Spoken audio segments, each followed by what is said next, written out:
নমস্কার, great else morning. Myself Mazim Sheikh এবং আপনাদের সঙ্গে একটা ছোট্ট পয়েন্ট শেয়ার করি, বিজনেস টিপ শেয়ার করি। এটা আমি বারবার বলেছি, প্রচুর ভিডিও করেছি আমি এটার উপরে। বাট যতবারই করেছি ততবারই মনে হচ্ছে আরও দরকার। কারণ যত দিন যায় আমরা তত ভুলে যাই। তাই বারবার মনে করানোর জন্য এই ভিডিও আবার করলাম। আমরা প্রত্যেকেই জানি যে কোনো জায়গা থেকে, পৃথিবীর যে কোনো জায়গা থেকে, যে কোনো জব বলুন, যে কোনো পেশা বলুন, যে কোনো বিজনেস বলুন বা ডাইরেক্ট সেলিং বা নেটওয়ার্ক মার্কেটিং যাই বলুন না কেন, যেখান থেকে আপনি বড় সাকসেস পেতে চাইবেন, আপনাকে কোনো একজন সাকসেসফুল লিডার বা আপলাইন বা কোনো একজন মানুষকে আপনাকে গুরু মানতে হবে। অর্থাৎ সেই বিষয়ে যে বিশারদ, সেই বিষয়ে যেটাতে আপনি সফল হতে চাইছেন, সেই বিষয়ে যে ব্যক্তি এক্সপার্ট, তাকে আপনাকে গুরু হিসাবে বেছে নিতে হবে। কারণ গুরু হিসাবে যখন আপনি কাউকে বেছে নেবেন, তখন তার দায় পড়ে যায় আপনাকে সফল করার, আপনাকে সাকসেসফুল করার, আপনার প্রতিটা সমস্যার সমাধান করার একটা দায় তার উপরে এসে যায়। কারণ আমরা নিজেরা সফল হতে একা একা পারি না, কারণ নিজেদের সমস্যা আমরা নিজেরা সলিউশন করতে পারি না। আমি কি ভুল ত্রুটি করছি সেটা আমি জানি না। আমি ভাবি আমি তো ঠিকই করছি, বাট আমি যে ভুল করছি বা আমি যে ইনসান, আমি যে মানুষ ভুল করতে পারি, সেটা জাজমেন্ট করার জন্য যদি আমি কাউকে না ফলো করি বা কাউকে বলি ফলো করতে, তো ন্যাচারালি আমি অনেক সময় ভুল করব এবং সাকসেসের অনেক কাছাকাছি কেউ সফল হব না। তাই আমি এটাকে বিশ্বাস করি। কারণ বিগত প্রায় 11 বছর ধরে নেটওয়ার্ক মার্কেটিং আছি, 1 বছর সঙ্গে আছি। মন থেকে বিলিভ করি যে একজন ব্যক্তিকে আপনাকে মেনে চলা উচিত, যে আপনাকে ফলো করবে। আপনি তাকে দায়িত্ব দিচ্ছেন আপনার জীবনে সফল হওয়ার জন্য, যাকে আপনি গুরু মানবেন। কিন্তু একটা কথা মনে রাখবেন, কখনো তাকে মিথ্যা কথা বলবেন না। আপনি কোনো অজুহাত দেবেন না। কোনো অসুবিধা থাকলে তাকে শেয়ার করুন এবং রোজ তার সঙ্গে কথা বলুন। ছোট্ট, ছোট্ট কথা আলোচনার মধ্য দিয়ে অনেক কিছু শিখতে পারবেন তার থেকে। তাই যাকে মানছেন তাকে সারেন্ডার করুন যে, "স্যার, আজকের পর থেকে আমি আপনাকে আমার বিজনেস গুরু মানি। আপনি আমাকে যেভাবে গাইড করবেন আমি চলবো। রোজ আপনার সঙ্গে আমি একটু কথা বলবো, সময় দেবেন আমাকে একটু।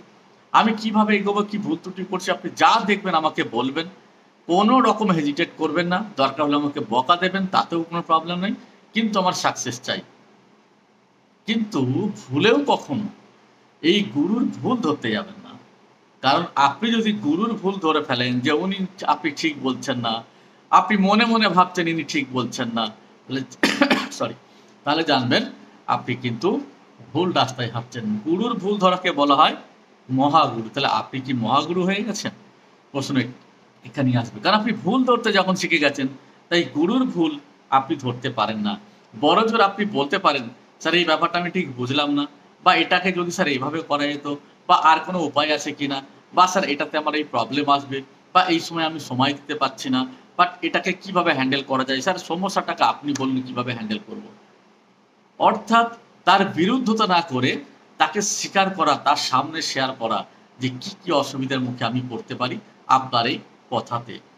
তাহলে তিনিই কিন্তু আবার আপনাকে বিকল্প কোনো রাস্তা নিশ্চয়ই বলে দেবেন। "ঠিক আছে, চলো, তোমার যখন এভাবে হবে না, তোমার সমস্যা, তুমি তাহলে এইভাবে করো।" কিন্তু আমরা অনেক সময় মনের মধ্যে চেপে রেখে দিই। দিয়ে মনে মনে ভাবি, "ও, দরকার নেই। ও ঠিক আছে, আমি যেমন আছি ঠিকই আছি।" আপনি আপনার জায়গায় রয়ে গেলেন। ম্যাক্সিমাম টু ম্যাক্সিমাম মানুষকে আমি দেখেছি এই জায়গায় একটা বড় ভুল করতে। সে ভাবছে আমি তো সব চেষ্টা করছি, হচ্ছে না। তো কি করব? কিন্তু আপনার এই প্রচেষ্টাটা কতটা সঠিক, বা এর মধ্যে আর কি করলে এটা 100% এফোর্ট এ পৌঁছাবে, সেটা একমাত্র যিনি আপনাকে ফলো আপ করছেন রেগুলার, যাকে আপনি সারেন্ডার করছেন, তিনিই বলতে পারবেন। তাই সফল হওয়ার জন্য বেছে নিন এমন একজন ব্যক্তিত্বকে, যাকে আপনি মন থেকে মানবেন এবং একবার মেনে নেওয়ার পরে কিন্তু আর দ্বিমত করা যাবে না। তিনি যেভাবে গাইড করবেন, যা বলবেন সেটা আপনি শুনবেন এবং প্রয়োজন মাফিক আলোচনার মধ্য দিয়ে একটা পার্টনারশিপ তৈরি করবেন। কারণ লম্বা ইনিংস খেলতে গেলে ভালো মজবুত পার্টনার দরকার। তাই আপনার এই বিজনেস পার্টনারকে খুঁজে নিন। একদিকে উপরের দিকেও খুঁজুন, আবার নিচের দিকেও খুঁজুন। অর্থাৎ আপলাইন বেছে নিন আর গ্রো লাইনকে সাথে নিন। এই দুয়ের কম্বিনেশন আপনার সাকসেস এনে দেবে। Thank you very much. জয় হিন্দ, জয় আল্টোস।